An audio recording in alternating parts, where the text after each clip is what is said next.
pedimos disculpas a todos. Hay gente de espera de Chile, hay gente de varios lugares por lo que vemos en el chat. La idea es, bueno, poder disfrutarte de toda tu experiencia con toda tu carrera deportiva.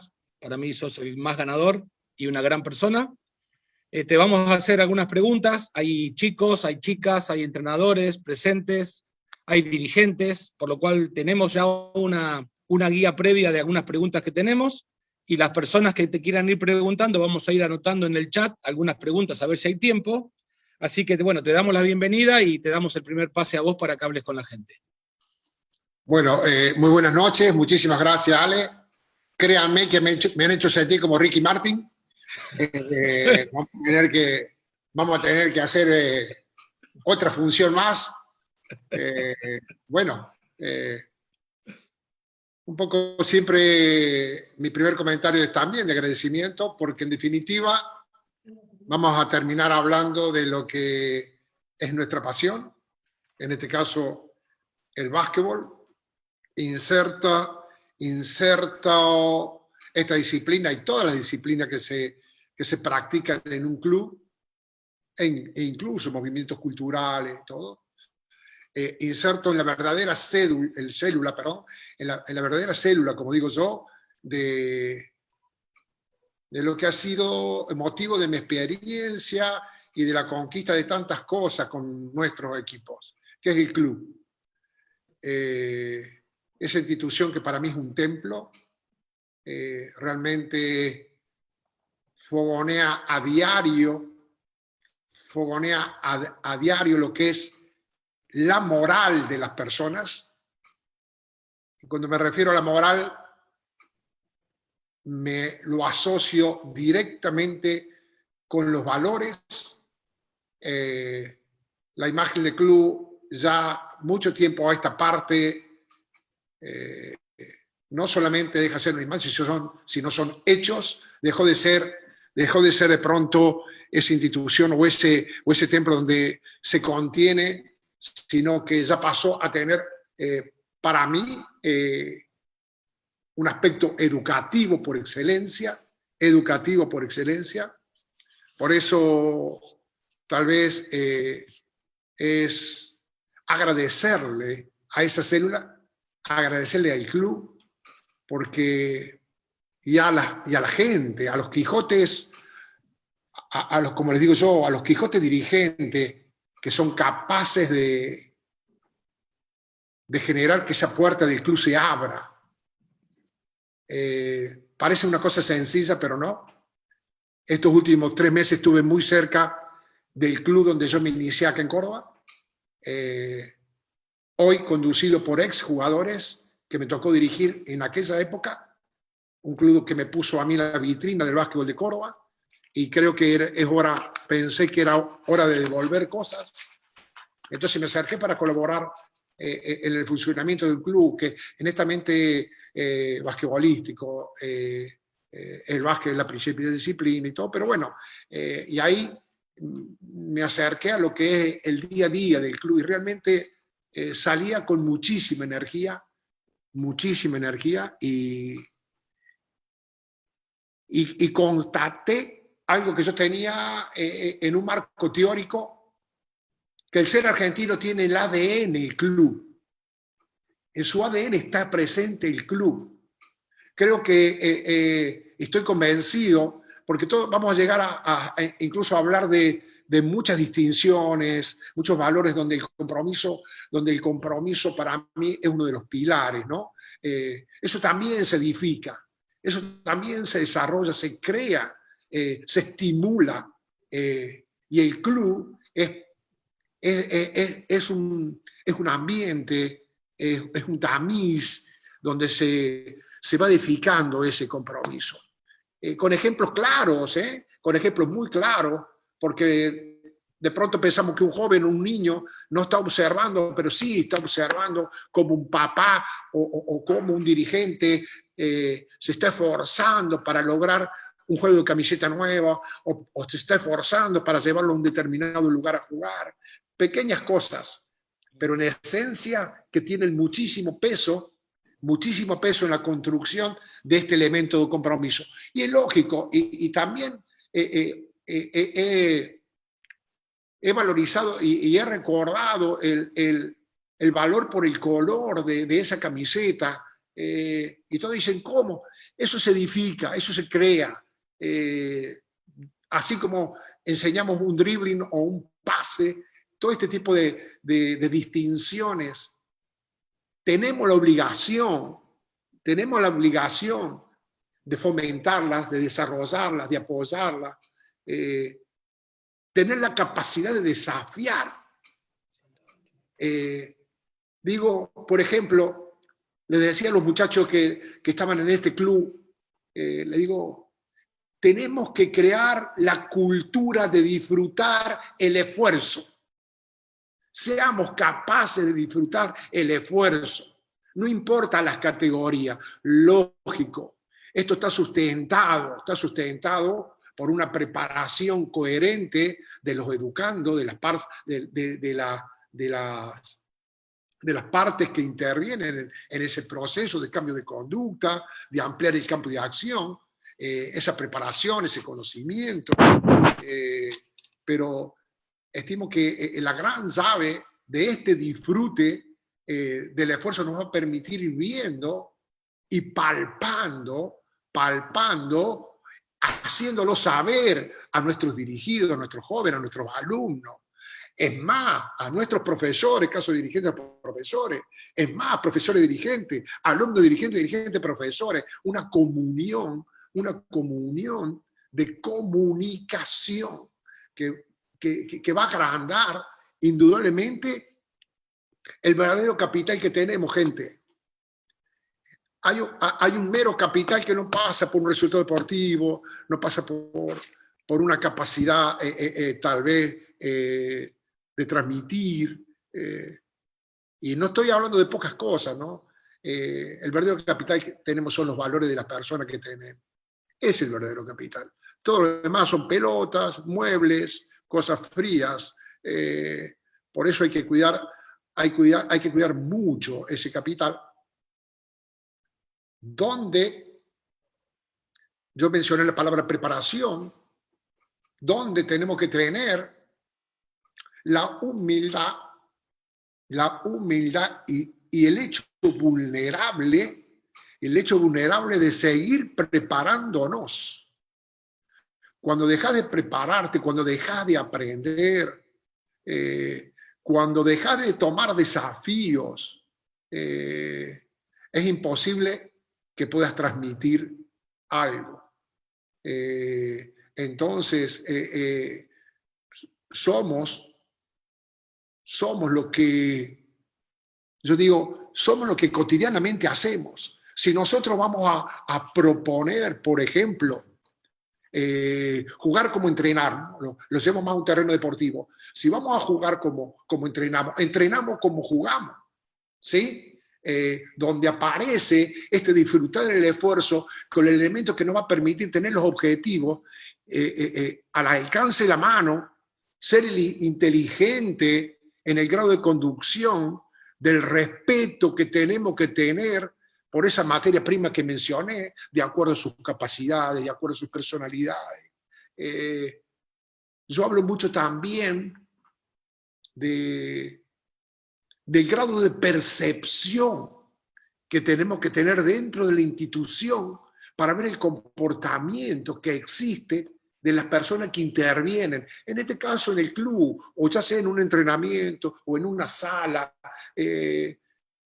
Las actitudes, percibir las actitudes de nuestros jugadores, de nuestro personal, de nuestros dirigentes también, las actitudes de su entrenador, de la gente, de los papás, en el caso de pronto, donde están muy involucrados, que sería todo el tema del minibásquet, por ejemplo.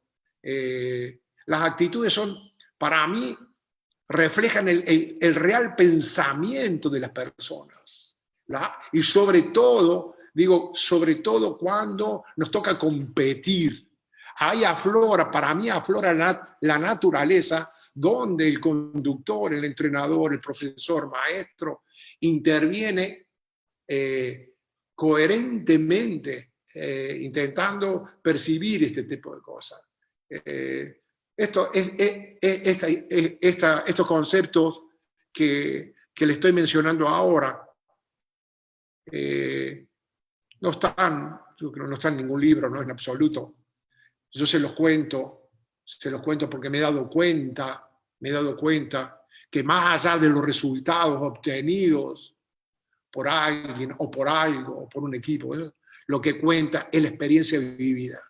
Eso es lo que tiene un valor específico. Y esto de percibir esas actitudes que me parece fundamental, yo creo que en mis primeros 8 años de asistente técnico de la selección nacional, donde uno carece de las luces, de los micrófonos, de las cámaras, está apostado desarrollando consciente e inconscientemente este tipo de cosas. Y este elemento, esta distinción de la percepción, a mí me permitió tomar decisiones sumamente importantes a la hora de decidir cosas para mí de mucho peso, que fue sobre todo en la conducción de nuestra selección nacional, ¿no? Les comenté el hecho de ser humildes, de ser vulnerables, ser muy vulnerables al aprendizaje, me parece que es un elemento fundamental que tenemos que intentar desarrollar en todos los estamentos, también es esto que se lo digo por, vamos a decir, como se dice en la jerga normal, ¿no? Por experiencia. Bueno, fue un poco esta introducción, sobre todo valorizar con creces la labor del club, valorizar con creces la labor del dirigente del club, de sus entrenadores, de los chicos que son la parte más importante y trabajamos para ellos, o sea, de la sociedad. Me parece que es una institución, a mi criterio, no se la cuida como se la tendría que cuidar. No hablo de la dirigencia del club, sino de las fuerzas vivas mismas, a ciencia cierta, ya sabiendas de que hoy por hoy cumplen un rol, como les decía, no solamente de contención, sino de educación. Rubén, te voy haciendo preguntas de las que van llegando, ¿puede ser? Sí, sí. Una pregunta dice, ¿cómo fue el proceso de preparación post perder la final del Mundial 2002 para llegar como preparador a tener un equipo para Atenas 2004 y luego ganar la medalla de oro? Te voy a ir mezclando preguntas porque hay varias. Bueno, hay un elemento sumamente interesante. Se van a ir mezclando cosas, pero voy a intentar ser claro. Tal vez de conceptos que ustedes seguramente los han escuchado, lo han leído. El hecho de aprender a ganar, por ejemplo, haciendo alusión a la final del 2002. Creo que para todo el equipo, me incluyo, fue un aprendizaje sumamente importante el hecho de haber perdido aquella final en Indianápolis. Pero si ustedes me preguntan, a mí me encanta aprender ganando, más que aprender perdiendo. Me encanta aprender ganando, que también se puede. O sea, pero bueno, nos quedó un sabor amargo, pero ahí aparece, yo se lo había mencionado anteriormente, aparece un elemento que es realmente para mí el que te transporta a lugares impensados, a resultados inimaginables, que es el compromiso. Pero el compromiso declarado, no el compromiso descubierto. Personas que declaran su compromiso y son coherentes de lo que piensan, sienten y hacen para declarar ese compromiso. Después de perder esa final, curiosamente, los personajes de la selección hacen, alzan la voz, dicen y afirman de que Argentina iba a ir por una medalla al Juego Olímpico.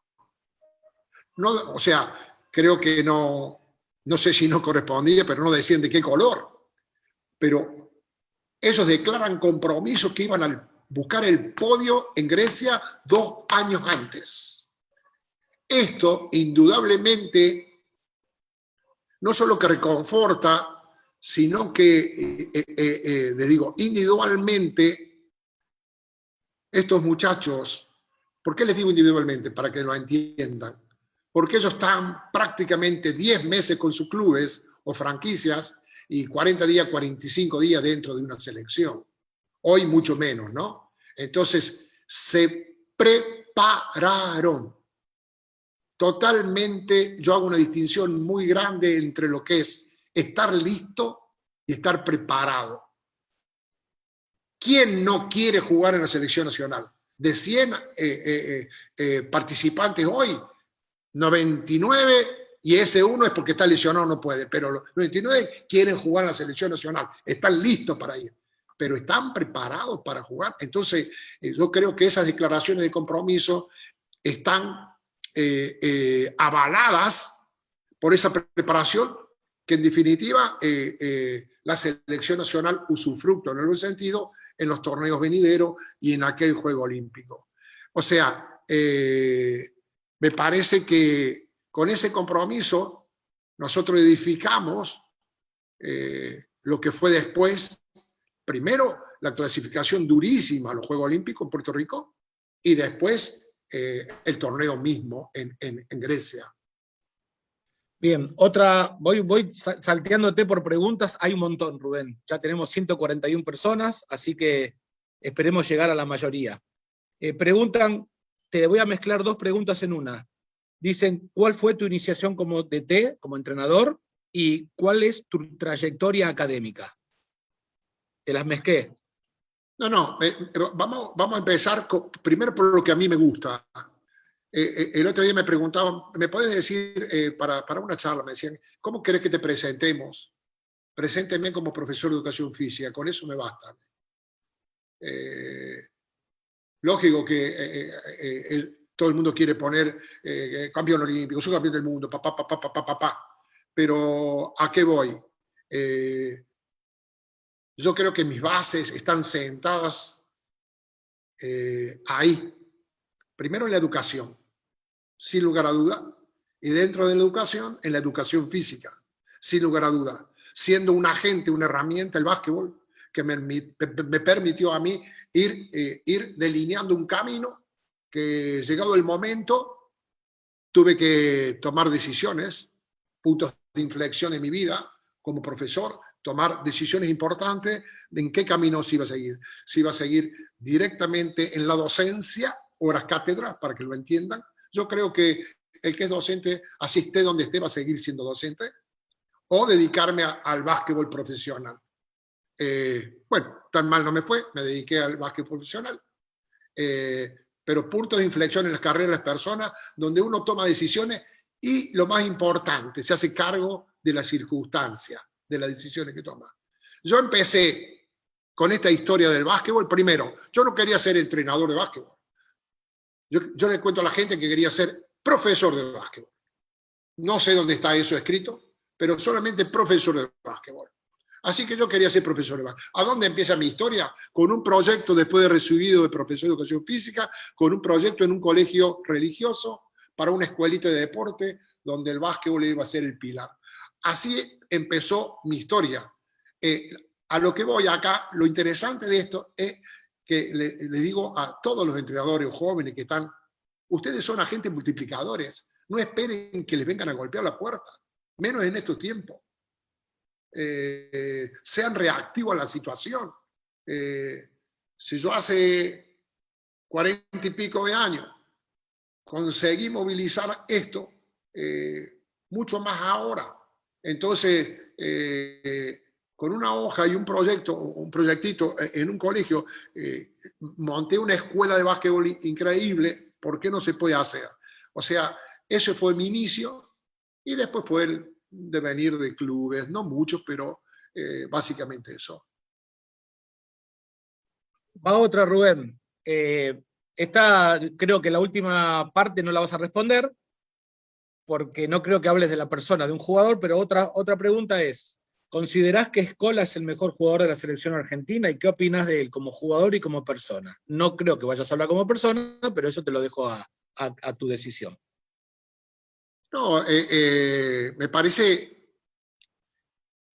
que hablar, primero quiero que entiendan que yo nunca hablé, generalmente no hablo de los nombres propios, no me detengo a hablar de un personaje, sino que hablo generalmente de un equipo, ¿sí? Lo que sí entiendo que Escola es un tremendo jugador, un gran jugador. Su comportamiento, es más, yo digo que curiosamente y hasta es risueño, cuando me preguntan de Escola, yo digo que Escola es un signo más. Eso es lo que es. Porque vemos su asistencia, su presencia en la selección nacional.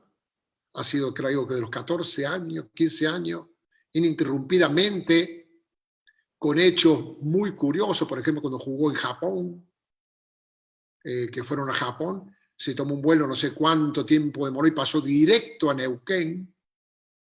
Yo le quise dar un reposo de 2 días para que se recuperara y me dijo que no, que iba a ponerse la camiseta y se vistió con el equipo y jugó.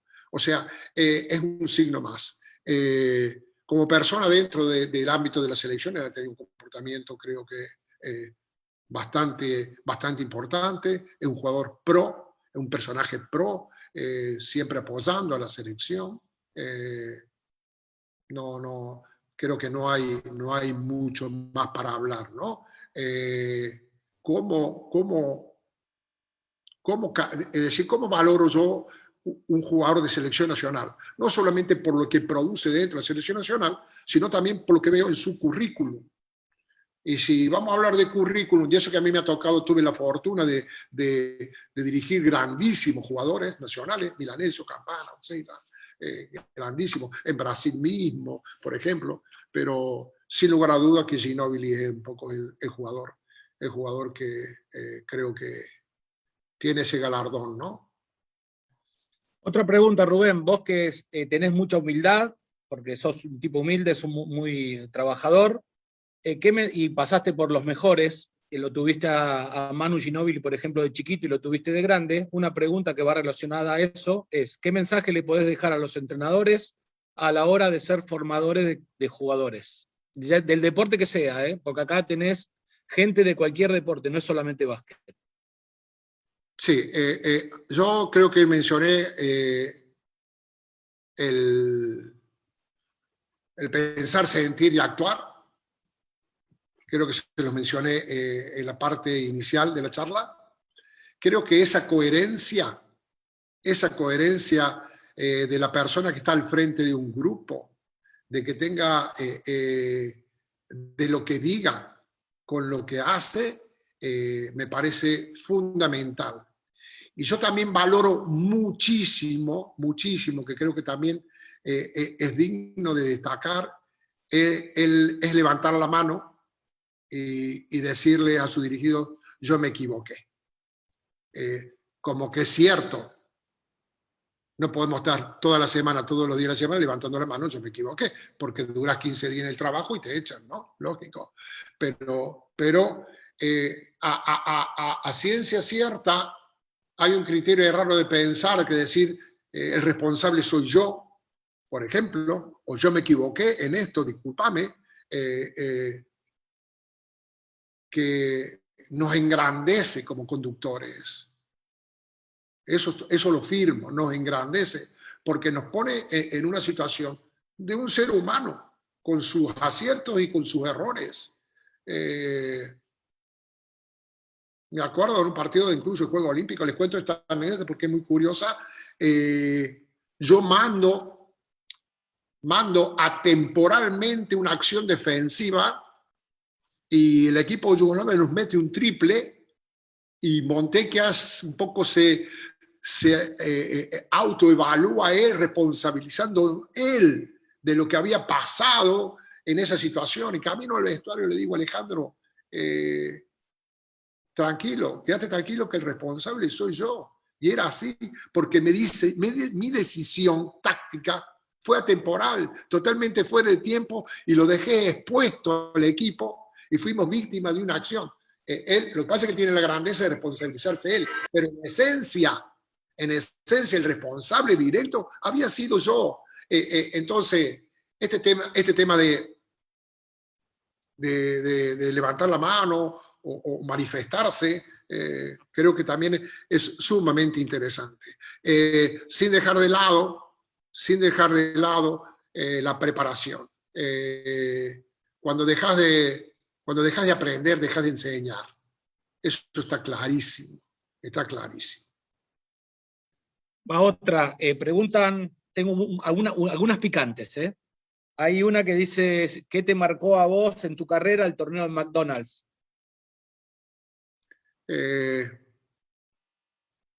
Fue todo un descubrimiento. Yo no sé cuántas personas conocen el Club Atenas de Córdoba. Es una esquina de barrio, una esquina de barrio. Si uno pasa por ahí, primero no se da cuenta que hay un club. Segundo, no puede entender cómo un club esto haya llegado a lo que llegó. O sea, ¿por qué les cuento esto? Porque no es menor. Era todo un desafío, un descubrimiento ir a jugar contra las potencias de Europa y estaba presente nada más y nada menos que Chicago Bulls con Jordan. Y competir a ese nivel fue una cosa realmente asombrosa porque dimos la talla, eso es lo importante. Dimos la talla, lo disfrutamos de una manera tan lindo, que daba gusto. Y sobre todo, fue reconocido de una manera muy especial. Cuando nosotros llegamos a Córdoba, desde el aeropuerto hasta el centro de la ciudad, caravanas y caravanas y gente en los cordones de la vereda recibiendo al equipo, porque creo que se considera a dónde habíamos ido a jugar y la manera que se compitió. Ese creo que fue el reconocimiento de la gente, más del resultado final, ¿no? Para mí fue realmente una cosa que me marcó a fuego indudablemente, porque era mi primera competencia así de nivel de muchísima jerarquía, ¿no? Bien, acá te junto dos que van relacionadas con lo mismo. Uno la mezclo con un jugador de básquet que conocés, Leo Diego, con otra persona más. Y las dos que te junto y comparto lo que ellos dicen, siendo el mejor, vos el número uno, que no lo vas a aceptar, preguntan, ¿tenés ganas de volver a la selección o esto es un proceso cerrado? ¿Te ofrecieron volver? ¿Te consultan alguna vez algo desde que te fuiste?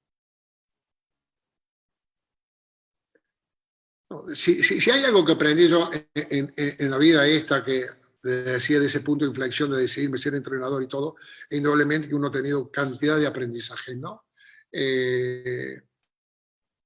Nunca digas nunca, lo primero. Está claro que hoy la selección nacional está en muy buenas manos. Eso lo tengo claro, con solamente observar a nuestro equipo jugar, de pronto llegar a una final del mundo, hasta a mí me sorprendieron gratamente. Como se dice en la jerga popular, me tuve que morder la lengua porque yo había vaticinado, si estábamos entre los 8 era muy buen torneo. Afortunadamente llegaron a la final. Jamás, desde aquella salida en el 2004, jamás, nunca nadie me llamó de la Confederación Argentina, jamás. No.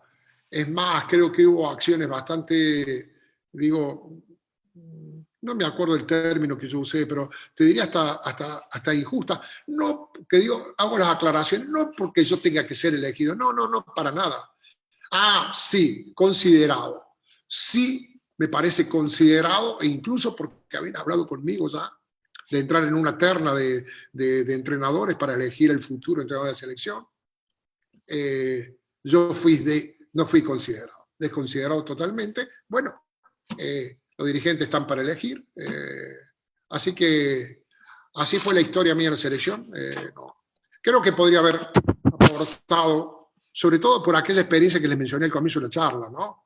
Imagínense que yo estuve 8 años siendo entrenador de todas las categorías de base de la selección nacional y 4 años como entrenador jefe. O sea, algún camino había recorrido como para poder delinear algunas cosas, ¿no? Pero bueno, no se pudo o no se quiso, no de mi parte, claro está, ¿no? Bueno, ahí termina la historia. Bien, otra, ¿cómo manejás los egos con todos los jugadores importantes que pasaron por tus manos y los procesos y proyectos con la urgencia de los resultados? Estimo que el carácter del jugador, en el carácter del jugador, el ego tiene que ver mucho, y sobre todo cuando ese ego lo canaliza para bien, porque a veces estimo que cuando hablamos de ego pensamos directamente en una persona egoísta, donde se cree personalmente imprescindible. Y a veces ese ego, en lo que yo titulo aquellas personas humildemente inteligentes, ese ego les permiten tomar decisiones en momentos cruciales que valen tal vez un torneo, un partido o una medalla olímpica, vaya a saber. El tema es cómo vamos educando ese ego, cómo lo vamos canalizando ese ego. Hay un elemento que para mí es fundamental, que son las normas, el respeto a las normas. Yo estoy convencido que las normas y el respeto por ellas son el cómo vos llegás a un determinado lugar. Y eso, es decir, ¿qué tiene que ver con los egos? Sí, porque si vos dentro de tu norma y dentro de tu trabajo utilizás la distinción de la equidad, vos vas a ir delineando en cada práctica, en cada juego, en cada estímulo, en cada entrenamiento, cómo se va a ir conformando el equipo. Y implícitamente canalizando ese ego. A veces los egos son beneficiosos porque a veces nos sacan de situaciones oscuras, ¿no? Un poco. Y esa es la primera parte de la pregunta. Ale, ¿la segunda parte cuál era? ¿O está todo lo mismo? Está incluida. Ahora viene una que vos en la selección, entre tantos valores y palabras que vas tirando para que los jugadores vayan mamando y teniéndolas, hablas de sacrificio, humildad, respeto, esfuerzo, confianza, y siempre le decís que no tienen que dejar de soñar. Ahora yo te pregunto a vos por una pregunta que llega. ¿Vos soñaste con ser subcampeón del mundo, campeón olímpico, y ahora está en el Hall de la Fama? Yo primero voy a hacer una corrección. ¿Me permitís? Porque yo la desterré de mi vocabulario. ¿Sacrificio? Del sacrificio. Eso no corre más para mí.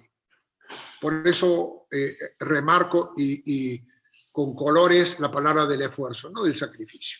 La asocio a algo que duele, que nos gusta, no me gusta. Yo sostengo que es sumamente importante soñar. Y soñar sueños ricos, tal vez ricos en esperanza, ¿no? Dentro de una racionalidad, dentro de una coherencia. Los objetivos que yo me voy planteando, porque a veces hasta digo, hasta puedo soñar despierto. me imagino, la imaginación vuela y decir, el tema es, más allá que soñar, es cómo alimento esos sueños. ¿Qué hago yo para que esos sueños estén al alcance de la mano? ¿O me quedo con el discurso del qué lindo que es soñar? Soñé con esto. Ok, yo sueño con eso. Me parece fantástico, brillante, apetitoso, desafiante. Ok, ¿cómo los alimento? ¿Cómo alimento ese sueño? Yo creo que ahí está la cuestión, que todo pasa a partir del individuo, de él, del entrenador, del jugador, del dirigente, a partir de ahí, para afuera. ¿Se acuerdan que yo les comenté de las actitudes ante el compromiso? Ok, vos querés soñar, vos querés ser jugador. Sería interesante que lean las declaraciones de Vildosa ahora que llegó a la NBA. Hay un artículo muy lindo donde él habla de todo esto. Y vamos a llegar todo al mismo puerto, vamos a llegar todo a la misma conclusión. Que eso se logra con muchísimo esfuerzo, con muchísimo trabajo, con muchísima disciplina, trabajo y respeto a partir del respeto por uno mismo. Estas tres pilares para mí son fundamentales en el crecimiento de un equipo y de las partes del equipo. Entonces, yo quiero ser jugador NBA. Ok, ¿qué voy a hacer yo en este proceso para ser jugador de NBA? O por lo menos intentarlo, para tener la tranquilidad que no acabe en un mero sueño. Intentarlo. Por eso se da, perdón, lo que se da. Yo lo titulo en mis charlas, los titulo El éxito del día lunes. Porque hablamos y leemos y escuchamos, cosas enlatadas de éxitos inmediatos. Videos de 15 segundos, cómo ser exitoso, El éxito del día lunes, cuando abrís tu negocio, cuando vas a la escuela, el lunes cuando vas a entrenamiento, ahí empezás a modificar y a cambiar tus conductas. Ahí empezás a ampliar tu campo de acción. Y empezás a ser coherente con esos sueños, con las actitudes tuyas. Y sos exitoso el día lunes un poquito, el día martes, el día miércoles, y llega el día sábado cuando tenés que jugar, en este caso, o rendir un examen, y vas a ver que está preparado. Y que si te tocó perder, en ese caso, o te bocharon, qué sé yo, vos sabés que lo diste todo. Y eso te va a servir para motivarte, para seguir luchando. No, lo peor, dicen siempre que motivarse es una opción y rendirse es una acción. Entonces, seamos exitosos todos los días un poquito y vamos a ver cómo las cosas se van a ir poniendo por lo menos al alcance de la mano. Miles de preguntas tengo, Rubén, te escucharíamos todo el tiempo. Mirá, otra pregunta. ¿Ponés el rendimiento de un jugador por sobre su actitud dentro del equipo o preferís evitar líderes negativos por mejor jugador que sea? Yo le puedo resumir a esa pregunta muy rápido. Yo prefiero el que no sabe y quiere que el que sabe y no quiere. Yo que sé el que no sabe y no quiere es una madera noble, tallable. Entiéndase el ejemplo, ¿no? Entiéndase el ejemplo. Me parece lo primero que haría, indudablemente, que ese personaje, vamos a llamarle, como lo pinta la pregunta, ese personaje más o menos negativo, la primera obligación que tengo como conductor es tratar de recuperar a esa producción, a esa persona. Recuperar para que se ponga al servicio del equipo y entender. Lo que pasa es que a veces muchos personajes del deporte, o sea, se creen personalmente imprescindibles. Y su campo y su acción de mirada no llega más allá del ombligo. Entonces es problemático. Decía alguien por ahí que solo va a ir más rápido, pero juntos vamos a ir más lejos. Entonces, entrar en esa sintonía de primero recuperarlo, indudablemente, pero tenemos la obligación de intentar recuperarlo. Es fundamental. Lógico que si no se pone a disposición, no entienden aquello de les hablé, de cuáles iban a ser las normas, las premisas que tenemos. Sabemos y difundimos que los resultados obtenidos son productos del trabajo colectivo y sentimos como propio cada uno de los resultados. Entonces empezamos a edificar las cosas a partir de ahí, y a ese personaje lo intentamos involucrar con un elemento que es un lubricante, un verdadero lubricante, que es la confianza que nosotros le demos en el proceso de mejorar. Somos acompañantes, somos desafiantes, estimulamos.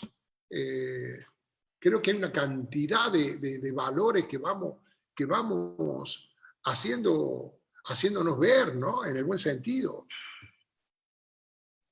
Bueno, para quienes no lo conocen, acá hay una pregunta de alguien que sé que aprecias mucho, y la pregunta va direccionada a Marcelo Milanesio. Los que no lo conocen, obviamente fue un gran jugador. Si los chicos de otro deporte o que son chiquitos no lo conocen, te voy a dejar la palabra. Preguntan, ¿qué valores profesionales y humanos viste en Marcelo Milanesio y que te gustaría ver en los jóvenes de hoy?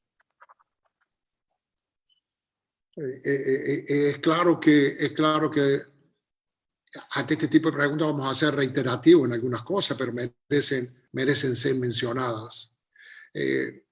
Pocas veces yo vi un jugador tan comprometido con la disciplina, hablo con el básquetbol, ¿no? Con el básquetbol, como Marcelo Milanesio. Marcelo Milanesio llegaba primero, Marcelo Milanesio iba último, Marcelo primero era un pro equipo, un ganador por naturaleza, respetuoso de su entrenador, respetuoso de las normas. Creo que una grandísima persona, lógico, con su carácter también, lógico. Por eso fue como jugador lo que fue, porque no creo que una persona sin carácter pueda haber tenido tremenda trascendencia, incluso hasta a nivel internacional. Bueno, de hablar del aspecto basquetbolístico, creo que sería redundar en elogio, con solo decirle que fue en uno de los mundiales fue líder en asistencia, si no me equivoco, en uno de los mundiales que él participó. Amante del juego de equipo, Él era un jugador, por ejemplo, que priorizaba hacer sentir feliz a sus compañeros. Porque para que lo entiendan, si él hubiese querido hacer 25, 30 puntos por partido, seguramente lo iba a lograr. Pero sabía que eso podría llegar a traer descontentos, entonces lo que hacía era, muy solidario sería el valor, ¿no? Extremadamente solidario.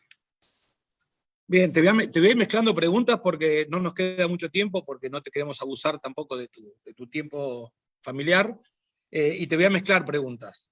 ¿Qué opinás de la psicología en el deporte, o la psicología deportiva, si vos la usaste con algún equipo? ¿Y qué opinás del estudio? ¿Del estudio de los chicos? Sí, si se puede estudiar y hacer deporte, y qué es la importancia del estudio. Te la voy mezclando para que puedas responder todo junto, porque tengo tantas preguntas que no vamos a llegar, Rubén. Creo que a mí A mí no me ha tocado trabajar tanto con psicólogos.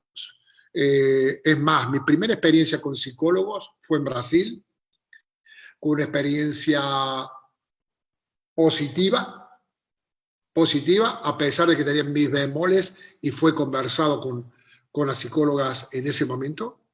Fue cuando Brasil gana el Panamericano en Canadá. Y después se repite en los Juegos Olímpicos 2016, donde la experiencia para mí no fue buena con psicólogo, pero es por un poco por la mala instrumentación, no porque la psicología sea mala. Yo creo que los entrenadores, primero, considero que la interdisciplina es fundamental, donde aparece en esta interdisciplina una disciplina que es la psicología. A mí me parece muy conveniente si es tratada como realmente tiene que ser. Es muy, muy importante. Con respecto al estudio, indudablemente yo soy pro estudio. Yo creo que un chico tranquilamente podría estudiar, sobre todo esta fase, bueno, primaria vamos a descartarlo, toda la parte secundaria e incluso algunas carreras universitarias. Sé que hay jóvenes que lo hacen, Ya después, cuando se cae al ambiente profesional realmente se pone muy duro, muy pesado, pero tampoco escapa a la posibilidad de seguir de alguna manera estudiando. Como entrenador yo soy pro el estudio, siempre intento, sobre todo los jóvenes que están, por ejemplo, ahora que me toca con los jóvenes de la selección uruguaya, estimularlos a que hagan algún tipo de actividad que tenga que ver con un nivel terciario o un nivel universitario, es tipo que les abre la cabeza. Bien, tengo otra que te va directamente a vos para que le hables a los padres y madres de chicos. Ahora vos sos abuelo y te voy a sacar de la faceta entrenador.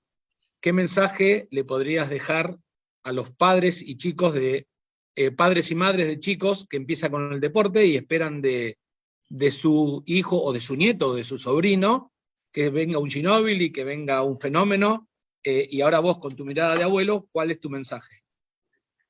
Bueno, les cuento, todavía quiero verme de acá, me quiero ver de acá 4 o 5 años o 6 años para poder evaluarme bien cómo me voy a ver. Yo ya viví mi experiencia con mi hijo y realmente fui muy cauto, muy tranquilo al respecto. Es lo que yo llamo, también en mis charlas he agregado un término mío que se llama los entrenamientos invisibles, tanto para los profesionales como para un chiquito, ¿no? ¿Qué quiere decir? Todo lo que él vive fuera de su hora de clase o fuera del campo de juego, cuáles son los mensajes que reciben.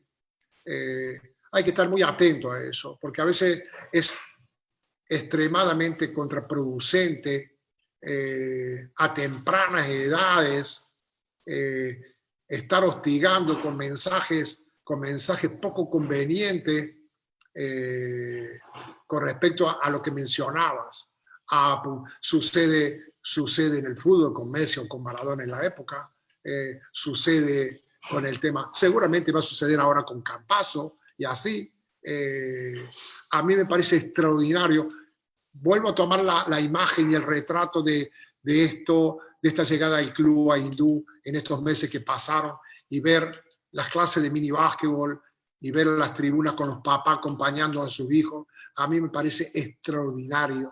Es más, en algunas de las clases yo veía a los chiquitos que estaban medios, los invitaba a los padres que pasen al entrenamiento y entrenen con su hijo, porque creo que eso les permite un grado de contención muy grande, hasta que él vaya ganando, por titularlo de alguna manera, vaya ganando cuerpo, vaya dando confianza. Pero se lo resumo. A la gente del minibásquet yo le digo, gente, van a tener que tomar las clases de minibásquet, por ejemplo, 15 clases y una clase para los padres. 15 clases y una clase para los padres. Porque muchas veces se necesita ubicarlos, entender que el chico no precisa tener de pronto otro entrenador fuera de la cancha. Bueno, todo esto tiene que ver con aquel elemento que hablé del respeto, ¿no? Es fundamental ser como papá, acompañante de su hijo, coherente, muy coherente. No hacer al hijo un elemento para disfrute de él o para un posible disfrute de él. Es un tema en mini baje, en los deportes de niños, de primeras edades, es un tema muy, pero muy urticante, muy urticante. Bien, nos quedan 5 minutos. Tal vez metemos 3 preguntas más, Rubén. Acá hay una que te la paso directamente mezclada. Hay 3 relacionadas con lo mismo. ¿Qué pensás de la forma actual de jugar al básquet profesional argentino? Porque todos juegan lo mismo, dice. ¿Hay abuso del pick and roll? ¿Y qué diferencia hay del básquet de los 80 a los 90? Hay varias ahí mezcladas, pero no puedo hacer todas las preguntas. Indudablemente, no solamente el básquet argentino. O sea, yo tengo la posibilidad de ver Euroliga, tengo la posibilidad de ver el ACB, o sea, básquetbol del mundo, ¿no? La NBA y todo. El básquet universitario, que era de pronto era impensado, mucho passing game, mucho shuffle, mucho motion offense, y hoy vemos el básquet universitario como la cantidad de universidades que terminan jugando pick and roll. Lo que hay que me parece el mensaje que puedo dar yo acá, que no es una verdad absoluta, sino una apreciación que tengo, ¿no? Que hay que estar atento con el tema pick and roll en las tempranas edades. En las tempranas edades. Creo que allá por mediados de los 14, hacia los 15 años, entrar en los inicios de los juegos de mano en mano para después ir desplegando ese juego de pick and roll. ¿Qué es abusivo el juego de pick and roll? Puede ser, sí, puede ser. Pero resulta que es un movimiento que si se lo juega bien es difícil de contener. Es difícil de contener. Y la parte de la pregunta era ¿qué diferencia hay con los años 80? Sí. Gente, convengamos, ya desde el momento que hay diferentes reglamentos, que se modifica el reglamento, modifica el juego. Hoy se juega con una intensidad que no se compara a los años 80. El grado de posesiones ha aumentado considerablemente, apareció la imagen del tiro de 3 puntos como un elemento, te diría, casi fundamental. El juego ha cambiado, hay tácticamente, se hace muchísimo hincapié, me parece muy lógico, en los espacios para jugar. Creo que eso tiene que ver indudablemente con la táctica, ¿no? En los tiempos, en los cuándo y en los dónde, cosa que en los años 80 creo que no se veía tanto. Esta es cortita, Rubén. Preguntan, ¿cuál es tu mayor alegría deportiva y tu mayor tristeza? No, sin lugar a duda, el Juego Olímpico para mí fue una de las máximas alegrías que tuve dentro del básquetbol. A pesar del último galardón de esta grandísima distinción que me tocó hace días, pero sin lugar a dudas que el Juego Olímpico en eso a mí me marcó a fuego. Y tristeza, he tenido alegría y he tenido tristezas. Me cuesta, porque decir, un trago amargo fue la final de Indianápolis, sí, un trago muy amargo, pero no es que haya estado triste, no estaba feliz, ¿no? Pero no triste porque habíamos dado la talla de una manera increíble. O sea, no. Me cuesta recordar un momento triste, así triste que en mi comienzo, capaz, una final que perdimos con Independiente de Pico, Atenas de Córdoba perdió con Independiente de Pico en nuestra casa, con un doble final, una semifinal, parece, de Ruy Moreno, capaz que eso fue, ahí viví un trago muy amargo, muy amargo. Rubén, habíamos quedado en estar una hora, ya hace una hora que estás hablando. De mi parte te quiero agradecer, hay miles de mensajes, no voy a dar abasto con todas las preguntas, hay gente que te saluda de Chile, el Rengo de Chile, gente de clubes, y la verdad que yo estoy agradecido porque vos para mí sos el grande y sos una gran persona que siempre estás predispuesto. Yo te quiero agradecer en nombre de todos los que estamos presentes, hay 150 personas que se mantuvo con esta atención, y le quiero pasar la palabra al presidente del Club Deportivo Morón para que te agradezca, porque no tuvimos la suerte de que él te pueda dar la bienvenida por esta cantidad de gente que estaba en el Zoom.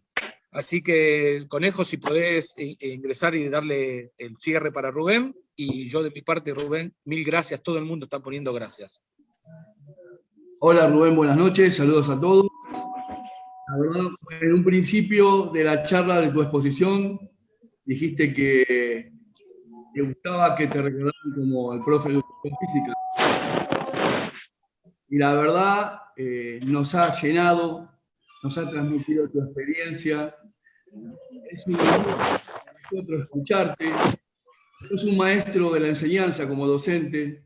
Gracias por tu humildad, por tu generosidad y por cada una de las experiencias que nos fuiste transmitiendo en el transcurso de esta exposición. La verdad, toda la gente que componemos el Mundo Morón y todos los invitados que se han acercado a esta exposición, estamos más que orgullosos, más que agradecidos por todo lo que nos transmitiste, por todo lo que significa un club. Me encantó toda la exposición de lo que dijiste del significado de un club, me quedó, lo voy a acercar, lo voy a intentar desde mi lugar, acercarme eso que nos has transmitido. Y ojalá en un tiempo no muy lejano podamos tener una segunda exposición.